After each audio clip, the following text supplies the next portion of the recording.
E aí, pessoal, tudo bem com vocês? Bom, na nossa última videoaula, eu expliquei todo o capítulo 5, que é o capítulo sobre ondas sonoras, e pedi que vocês fizessem as atividades, né? Bom, então nessa videoaula eu vou corrigir essas atividades. E a primeira atividade está lá na página 497, é a atividade 1. Então todo mundo abre, por favor, a página 497. As atividades, são poucas as atividades desse capítulo, elas são bem simples. Muito bem. Então vamos lá, pessoal. Quem nunca ficou admirado e até mesmo com medo ao observar a sequência de relâmpagos numa tempestade? No meu caso, não tem nada de admiração, é medo mesmo. Eu tenho muito medo. Cerca de 100 mil relâmpagos se formam todos os dias no nosso planeta. Pessoal, eu não sei se vocês sabem, mas o Brasil é o local, é a região do planeta onde tem mais queda de raio. O Brasil é disparado, o primeiro lugar. Seu processo de formação está relacionado ao processos de eletrização e polarização de cargas elétricas, tanto das nuvens quanto da região do solo logo abaixo delas, quando a tensão elétrica entre a base das nuvens e o solo alcança valores da ordem de milhões de volts. Quando isso acontece, o ar, que normalmente é um bom isolante elétrico, torna-se condutor e uma violenta descarga surge em questão de milissegundos. Eu achei que era milésimos de segundo, mas está escrito milissegundos, por isso que eu gaguejei. É o relâmpago. Como a sua potência é muito alta, da ordem de 100 megawatts, o ar em torno da descarga elétrica atinge temperaturas de cerca de 30 mil graus Celsius. Imagina, pessoal, tanto que a descarga elétrica é violenta, o ar próximo da descarga, 30 mil graus Celsius ele chega em cerca de poucos microsegundos. A expansão incrivelmente rápida do ar aquecido gera uma onda sonora supersônica que pode ser escutada a quilômetros de distância. É o trovão. Então, olha só. No relâmpago, a gente tem o raio. Aliás, no raio, a gente tem o relâmpago, que é o clarão, que é a descarga elétrica, seguido do trovão. Mas acontece o seguinte: esse relâmpago é uma onda luminosa, onda térmica, né? Por isso que aquece e esse aquecimento expande o ar de uma vez e essa expansão violenta gera essa onda sonora, gera o trovão. Mas então olha só, a gente tem num raio a energia luminosa, a energia térmica também, né? A luz e o som. E a luz, pessoal, ela é muito mais rápida do que o som. Uma onda luminosa se propaga com a velocidade de 300 mil quilômetros por segundo. 300 mil quilômetros. Já uma onda sonora no ar se propaga a uma velocidade de 340 metros por segundo. Então, uma onda luminosa é muito mais rápida. Por isso que a gente primeiro vê o relâmpago e depois a gente escuta o trovão. Eu não sei se vocês são iguais a mim. Quando eu escuto um trovão muito violento, eu fico com muito medo, me assusto demais. Mas não tem motivo mais para assusto, porque o pior já passou. Se, por exemplo, alguém fosse morrer, Deus nos livre e guarde, né, por uma descarga elétrica, por um raio, aliás, a gente morreria antes de escutar o trovão. Então, se eu escutei o trovão e estou vivo ainda, perfeito, não vou morrer mais, mas a gente acaba assustando, né? Então, primeiro a gente vê o clarão, porque a onda luminosa é mais rápida, para depois escutar o trovão, porque a onda sonora ela é mais lenta. Então dá para a gente até saber a distância que um raio caiu, contando o tempo em que eu vi o clarão e escutei o relâmpago. É bem legal isso aí. A gente vai aprender a fazer isso no exercício. Ó, suponha que você ouça um trovão 6 segundos após a observação do relâmpago que o originou. Então, olha só, pessoal. O relâmpago e o trovão são formados ao mesmo tempo. Ao mesmo tempo. Só que o relâmpago chega primeiro, porque é uma onda luminosa, e o trovão chega depois, mas os dois foram formados ao mesmo tempo. Então, ó, mais uma vez, suponho que você ouça um trovão 6 segundos após a observação do relâmpago que o originou. Considerando a velocidade do som no ar, que é de 340 metros por segundo, essa informação é importante, e a velocidade da luz, que é 3 vezes 10 elevado a 8 metros por segundo, essa informação não é importante. Isso aqui está só para confundir. Eu não preciso saber qual é a velocidade da luz para fazer esse exercício. Basta eu saber qual é a velocidade do som. Determine a distância aproximada entre o observador e o local da descarga elétrica. Então, se eu sei qual é a velocidade do som e eu sei quanto tempo se passou depois que eu vi o relâmpago, que eu escutei o trovão, eu sei então qual é a distância que ele caiu. É só fazer uma regrinha de 3, bem simples. Olha só, se em 1 segundo o som se propaga a 340 metros, em 6 segundos ele se propagou quantos metros? Entenderam? Ó, a velocidade do som no ar é 340 metros por segundo, ou seja, em 1 segundo o som se propaga por 340 metros. Em 6 segundos, que foi o tempo que eu levei para escutar, quantos metros ele se propagou? Então é só fazer uma regrinha. 1 segundo é igual a 340, 6 segundos é igual a x. X vai ser igual a 340 vezes 6 dividido por 1, que dá igual a 2.040 metros. 2.040 metros ou 2,04 quilômetros. Tá certo? Então, ó, mais uma vez. 1 segundo é igual a 340. 6 segundos é igual a x. X é igual a 340 vezes 6 dividido por 1. X é igual a 2.040 metros. Ou seja, aquele raio caiu a 2.040 metros de distância de onde eu estou. 2.040 metros é a mesma coisa que 2,04 quilômetros. Tá certo? Bom, então agora a gente passa para a atividade 2, que é bem parecida também. A gente vai fazer um cálculo parecido. Atividade 2. Digamos que você tenha ido até a quadra de esportes da sua escola e ficado de frente para uma grande parede. Qual deve ser a distância entre você e a parede para que você consiga escutar um eco com a sua própria voz e não uma reverberação? Lembrando, reverberação é o que normalmente acontece. O som, a gente escuta um som só. O som emitido e o som refletido chegam ao mesmo tempo. Na verdade, chegam com a diferença de menos de 0,1 segundo. Como essa diferença é muito pequena, o cérebro vai lá e interpreta como se fosse uma coisa só. Só que o contrário de reverberação é o eco. Então, para que haja um eco, o som ele tem que demorar mais de o som refletido, que é aquele que vai e volta, ele tem que demorar mais de 0,1 segundos.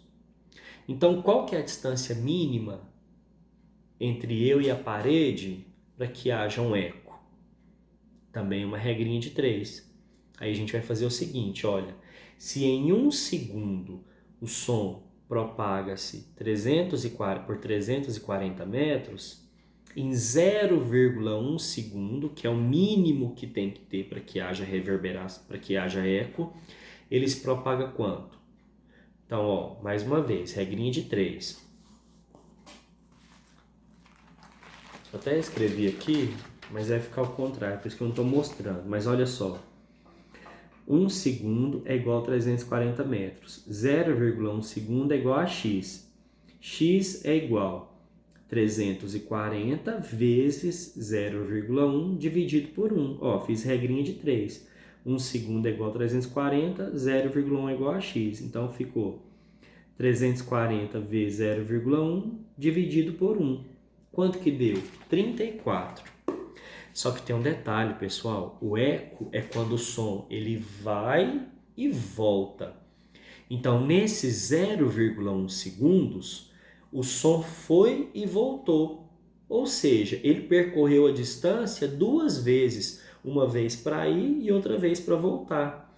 Então, para saber qual é a distância mínima entre a parede e eu, entre eu e a parede, para que haja eco, eu preciso dividir esse valor por 2. Por que dividir por 2? Porque é uma ida e uma volta. O som está se propagando duas vezes. Então, a resposta não é 34 metros, mas sim a metade de 34, que é igual a 17 metros. Tá certo? Então, olha só, para que haja eco, o som tem que percorrer, ele tem que se propagar por mais de 0,1 segundos. Em 0,1 segundos, quanto que o som se propaga? Fazendo a regrinha de 3, a gente chegou na resposta 34 metros.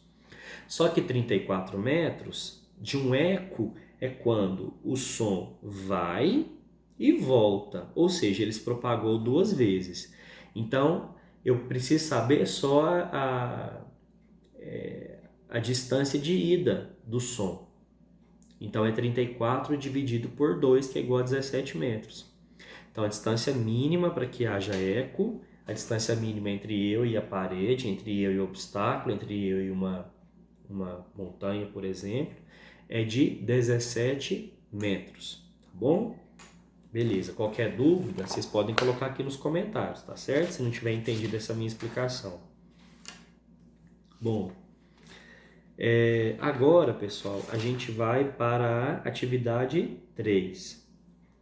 Lá na atividade 3, a gente vai falar um pouquinho sobre as notas musicais, alguma coisa do tipo. Só que eu queria deixar uma dica para vocês. Lá nessa página 503 da atividade 3, lá embaixo tem um Você Sabia. E esse Você Sabia fala sobre alguns aplicativos para medir a quantidade de decibéis, ou seja, aplicativos de decibelímetro. E eu baixei um desse aplicativo, é só você abrir lá a sua loja do Google Play, Play Store, ou lá na loja do iPhone, que eu não sei qual que é, e você vai procurar algum aplicativo escrito decibelímetro. Eu vou mandar para vocês o print do aplicativo que eu baixei, que deu super certo. E esse aplicativo ele é muito bom. É bem interessante, mas é para curiosidade mesmo. Nesse aplicativo, você consegue medir qual é a quantidade de decibéis do ambiente onde você está. Então, por exemplo, se você está num ambiente com algum ruído, e qualquer ambiente que você vai tem algum tipo de ruído, você consegue medir a quantidade de decibéis. E olha que interessante, segundo a Organização Mundial de Saúde, acima de 55 decibéis, a gente já começa a ter alguma perturbação. Então, o recomendável é que a gente esteja no ambiente de 55 decibéis para baixo. Vocês vão ver, pessoal, que a maioria dos lugares onde a gente está, a quantidade de decibéis ela passa muito esse valor de 55. Então, baixem esse aplicativo. Chama Decibelímetro. Decibelímetro, tá certo? Eu vou mandar o print para vocês no grupo. Bom, então vamos lá. Segundo estudos, o matemático e filósofo grego Pitágoras de Samos foi a primeira pessoa no Ocidente a conceber e desenvolver uma escala musical com base em estudos matemáticos. Para a escola pitagórica, a música, ciência do som e da harmonia, era considerada tão relevante quanto a matemática ou astronomia. Olha só que interessante, né? Quem dera se fosse assim ainda. Um dos instrumentos utilizados por Pitágoras para estudar a escala musical foi o monocórdio, um instrumento bastante semelhante a um violão que se encontra ilustrado a seguir. Para produzir sons nesse instrumento musical, basta tanger o dedo, ou seja, passar o dedo, da corda delimitada pelo cavalete fixo e pelo móvel. Quando a corda vibra, ela produz a vibração das paredes da caixa, que é de madeira, e do ar em seu interior. Essa caixa funciona como amplificador acústico dos sons produzidos pela corda, sendo conhecido como caixa ressonoradora. Para variar a frequência, ou seja, a nota musical, o som do som emitido por uma corda do monocórdio, basta movimentar o cavalete ao longo da caixa ressonoradora, variando o comprimento L desse trecho vibrante da corda. Ou seja, se quiser mudar de nota musical, é só variar o comprimento que você está desse cavalete móvel aí, tá certo? Digamos que você queira estudar escala musical e que disponha de um monocórdio e de um instrumento capaz de medir as frequências sonoras. Além disso, esse equipamento também indica a nota correspondente a essa frequência do som emitido pelo monocórdio. Pessoal, se você não entendeu como que esse monocórdio funciona, não tem problema nenhum, porque isso não é importante para a atividade. Eu também não entendi praticamente nada como que esse monocórdio funciona. Bom, ao movimentar o cavalete, variando L, L quer dizer o comprimento. Então, toda vez que estiver falando de L aí, quer dizer comprimento. Você construiu uma tabela abrangendo uma oitava da escala geral dos sons. O termo oitava vem do fato de que há 8 notas entre o Dó e o próximo da escala ascendente. Dó, Ré, Mi, Fá, Sol, Lá, Si, Dó. Ah, sim, entendi. Então, a oitava é porque são 8 notas entre um Dó e o outro Dó. Interessante. Aí, pessoal, tem essa tabelinha mostrando o valor dos comprimentos de cada nota musical em metros e o valor da frequência em hertz de cada nota musical. Aí vai do Dó até o outro Dó. Vamos lá. Na verdade, Pitágoras não conhecia o conceito de frequência tal como conhecemos hoje, nem as notas musicais, criadas há 1500 anos depois. Mas vamos lá. Letra A. Calcule a razão aproximada, R1. Então, R1 vai ser a razão entre as frequências do Dó mais agudo e do Dó mais grave. Esse intervalo musical corresponde a uma oitava. Pessoal, olha só. Primeira coisa, o que é razão? Razão é quando eu divido um valor pelo outro. Aquele resultado dessa divisão é a razão, tá certo? Então é muito simples o que a gente vai fazer. Agora, a gente tem que achar qual que é o Dó agudo e qual que é o Dó grave. Olha só, aí na tabelinha tem o primeiro Dó, que tem a frequência de 261,6, e o segundo Dó, que é 523,3 Hz. Bom, o que isso quer dizer, agudo e grave? Agudo e grave é uma característica relacionada à frequência. Isso também a gente pode chamar de altura do som. Som alto ou som baixo. Sons mais agudos, esses sons mais fininhos, eles são sons altos. Sons graves, esses sons mais grossos, eles são sons mais baixos. Então, se eu falo agudo ou grave, se eu falo alto ou baixo, estou falando da frequência do som. E quanto maior a frequência, mais agudo o som é. E quanto menor a frequência, mais grave o som é. Tá certo? Então, olha só. Aí pediu a frequência entre o Dó agudo e a frequência entre o Dó grave. Qual que é o Dó agudo, então? O que tem a frequência 523,3 Hz. E qual que é o Dó grave? O que tem a frequência 261,6 Hz. Então, o que eu vou fazer? Eu vou pegar esse valor e dividir pelo outro. Eu vou pegar a frequência do Dó agudo, que é 523,3, e dividir pela frequência do Dó grave, que é 261,6. Nessa divisão, a razão vai ser igual a 2. Beleza, só 2. Esse é o valor da razão. Agora, a letra B fica mais fácil, né? É a mesma coisa que vocês têm que fazer. Só que ao invés de ser frequência, vai ser o comprimento.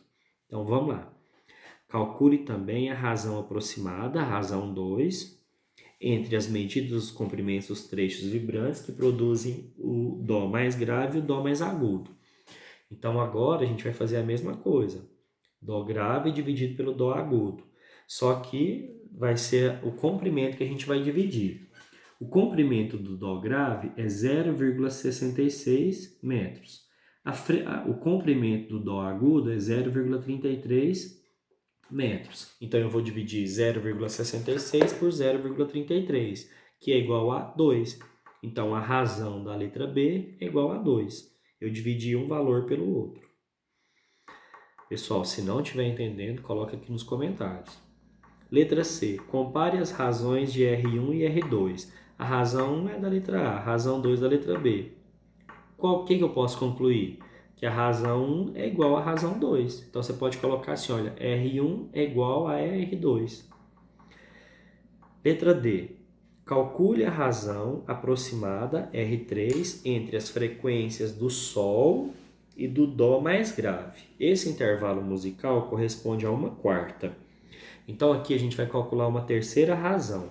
Só que agora vai ser a razão entre o Sol e o Dó grave, tá certo? Olha só, a frequência da nota Sol é 392 Hz. A frequência do Dó mais grave é 261,6 Hz. Então, vai ser 392 dividido por 261, que é igual a 1,5, 1,5. Letra E. Calcule também a razão aproximada, R4, ou seja, a razão 4, entre as medidas dos comprimentos dos trechos vibrantes que produzem o Dó mais grave e o Sol. Então, agora a gente vai fazer também a razão entre comprimento do Dó grave e do Sol. Beleza. O que eu vou fazer? Eu vou pegar lá o comprimento do Dó grave, que é 0,66, tá certo? O comprimento dele. E vou dividir pelo comprimento do Sol. O comprimento da nota Sol é 0,44. Então, 0,66 dividido por 0,44 dá igual a 1,5. Beleza. Conclusão. À medida que o comprimento de uma corda vibrante diminui, a frequência do som produzido por ela aumenta. Então, se o comprimento diminui, a frequência aumenta. Se a frequência diminui, o comprimento aumenta. Tá certo? São inversamente proporcionais. Maravilha. Se tiver dúvida, deixe nos comentários. Agora a gente vai para o em casa. Pessoal, o em casa é super simples. São só 2 números e é bem simples mesmo. Acontece que tem muito texto, né? Então, vamos lá. Em casa, página 506, perdão. Os golfinhos possuem um rico repertório de sons, que normalmente são utilizados, até onde sabemos, com 2 finalidades distintas: comunicação e reconhecimento do ambiente, ecolocalização. O mecanismo pelo qual eles conseguem fazer isso ainda é um objeto de pesquisa. No entanto, estudos indicam que esses sons são gerados quando os golfinhos forçam a passagem de certa quantidade de ar por estruturas denominadas sacos nasais. Naturalmente, esse ar foi previamente inspirado. Lembremos que o golfinho é um mamífero e não respira debaixo da água. O órgão denominado melão, localizado na região frontal da cabeça do animal, provavelmente controla, direciona e amplifica os sons emitidos nos sacos nasais.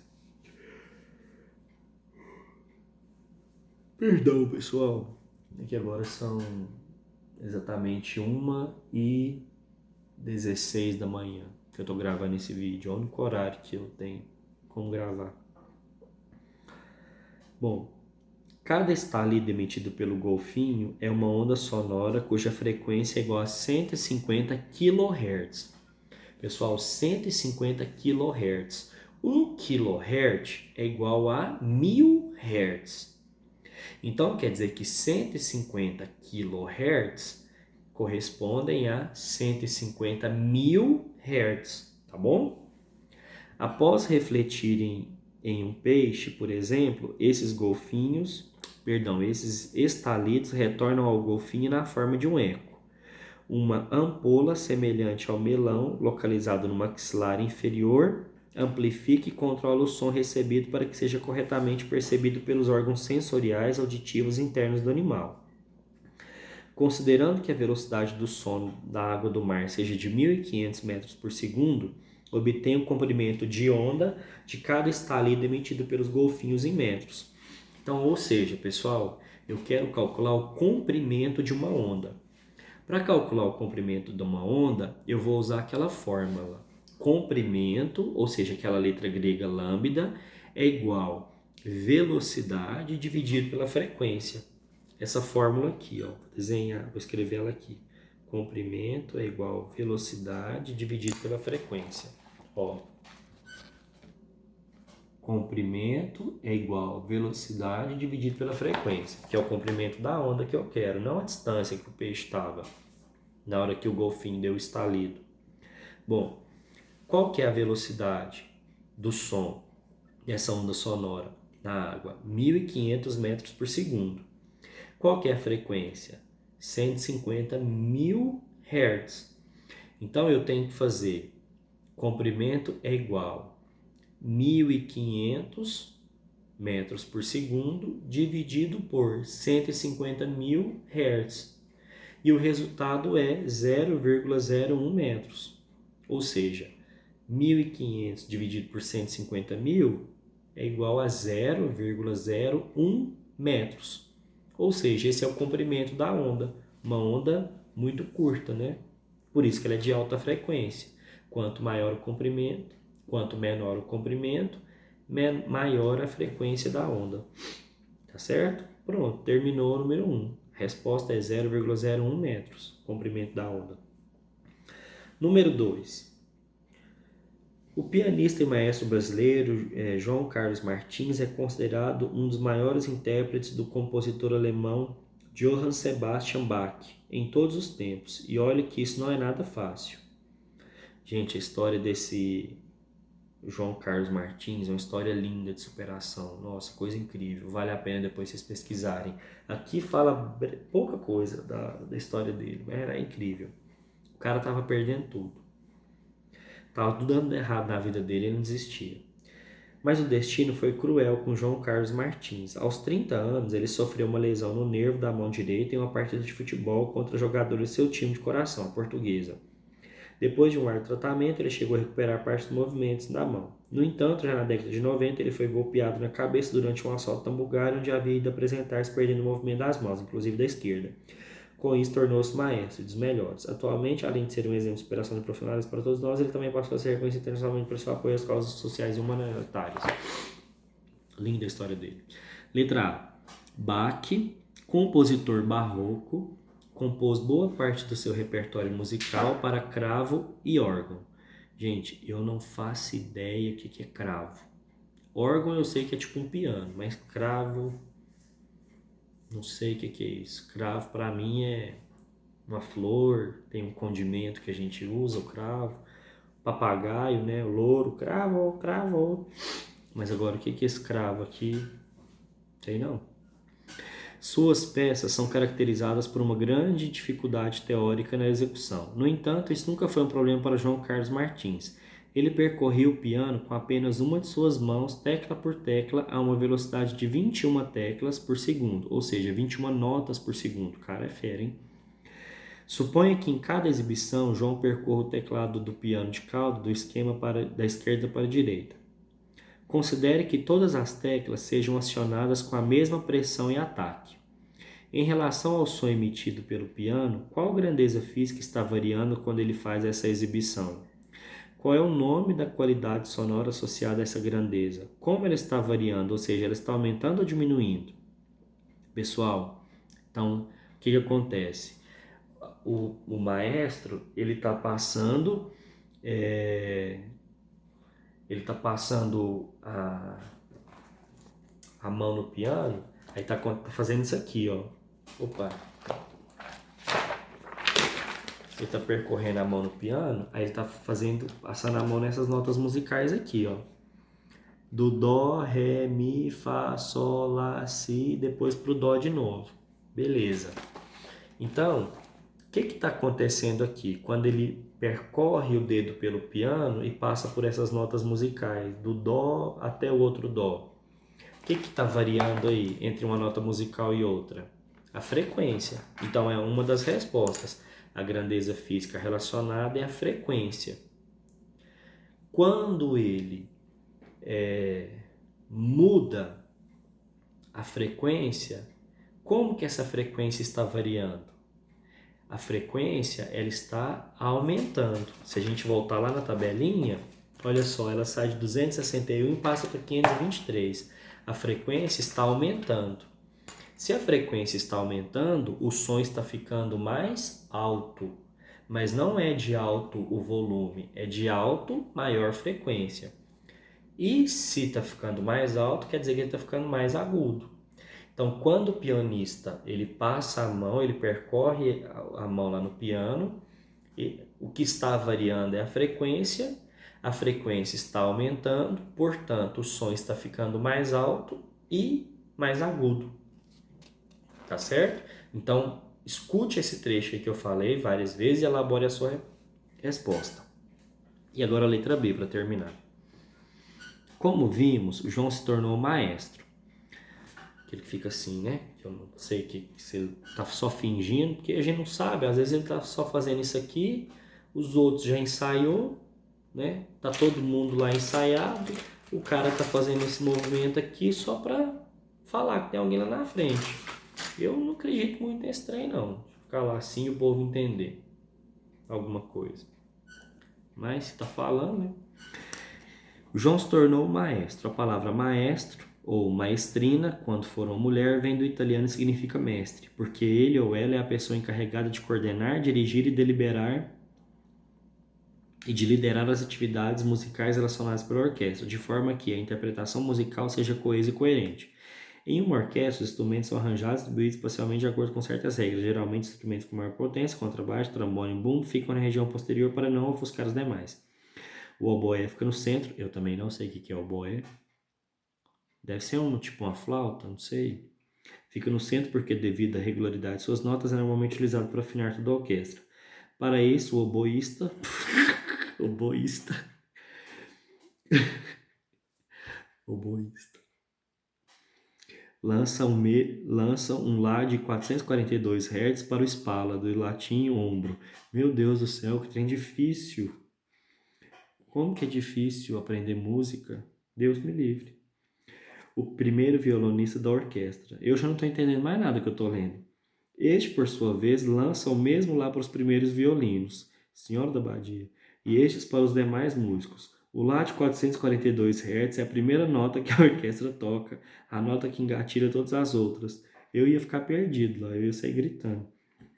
O interessante nisso tudo é que, mesmo quando quase todos os instrumentos estão emitindo o Lá de afinação, cuja frequência é 442 Hz, ainda é possível distinguir a maior parte deles. Ou seja, agora a gente chegou na parte importante. Então tem vários instrumentos aí tocando a mesma nota musical e essa mesma nota musical tem a mesma frequência, 442 Hz, que é a nota Lá. Então, tipo, o oboé tá tocando, o trombone, o violão, a viola, o pandeiro, todos estão tocando a mesma nota. Só que é possível distinguir qual que é o Lá do oboé, qual que é o Lá do violão, do violino, do violoncelo. Por que que é possível distinguir se é a mesma nota musical? Qual qualidade sonora está associada à distinção dos instrumentos musicais, por exemplo, em uma orquestra? Por que que a minha voz é diferente da voz de outra pessoa? Por causa do timbre. Então a resposta correta é timbre. Então é o timbre que faz a gente distinguir qual é o Lá do oboé e o Lá do piano. Tá certo? Muito bem, pessoal. Terminamos a atividade. Qualquer dúvida que vocês tiverem, vocês podem escrever nos comentários que eu respondo. Aí a próxima videoaula a gente vai o capítulo 6. O capítulo 6 ele é bem simples, porque ele é um capítulo onde a gente vai falar algumas características das ondas eletromagnéticas e é bem tranquilo mesmo, tá certo? Então na próxima videoaula a gente já termina a apostila 1. Então é isso aí, pessoal. Grande abraço e tchau.